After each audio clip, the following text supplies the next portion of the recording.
नमस्कार मित्रांनो, आजच्या एका नवीन अनुभवामध्ये तुमचं स्वागत आहे.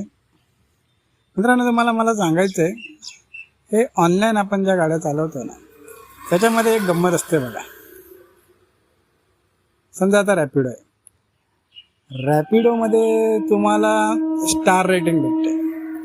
स्टार रेटिंग देतात आणि त्याच्यामध्ये तुम्हाला 20 ट्रिप मारायचे टोटल. म्हणजे तुमच्या पूर्ण करिअरमध्ये 20 ट्रिप जर झालं तर तुमच्या 15च्या वरती झालं की तुम्ही चांगले कॅप्टन म्हणून ओळखलं जाता. 15-16 ग्रीनमध्ये जातं आपली प्रोफाईल. आणि त्याच्यानंतर आपल्याला असं होतं की तुम्ही बेस्ट कॅप्टन, 5 स्टार रेटिंगवाले कॅप्टन, आणि तुम्हाला चांगल्या बुकिंग्स मिळतील. पण असं होतं नेमकं की जेव्हा तुम्ही ग्रीनमध्ये कन्वर्ट होता ब्लूमधून, तेव्हा तुम्हाला बुकिंगच यायच्या बंद होतात.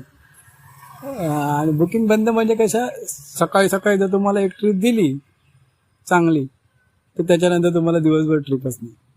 याच्यावरती मी एकदा गंमत म्हणून काय केलं, ट्रिप घेतली त्याच्यानंतर 50 रुपये 60 रुपये 50 रुपये 60 रुपये 2 किलोमीटर पिकअप, 4 किलोमीटर ड्रॉप, 4 किलोमीटरला 60 रुपये 70 रुपये अशा ट्रिप येतात. मग मी एक आयडिया लावली. म्हटलं एक दिवशी काय केलं, जी ट्रिप ॲक्सेप्ट करायचं कॅन्सल केली, ॲक्सेप्ट केली कॅन्सल केली. पूर्ण माझं जे ट्रॅक रेकॉर्ड होतं ना, ते मी एकदम ग्रीनवरनं एकदम ब्लू झोनमध्ये, रेड झोनमध्ये आणलं. आणि तो दिवस तसाच घालवला. दुसऱ्या दिवशी जेव्हा मी स्टार्ट केलं, त्याबरोबर बुकिंग यायला लागलं. मला तर असं वाटायला लागलं की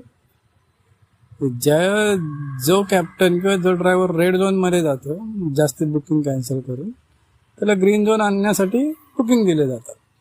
आणि एकदा का ग्रीन झोनमध्ये आला की ठीक आहे, तू थांब तिकडेच, जिथं आहेस तिकडेच थांब, घरी कसा तो जा, बघतो आम्ही. कसा काय वाटला अनुभव? धन्यवाद.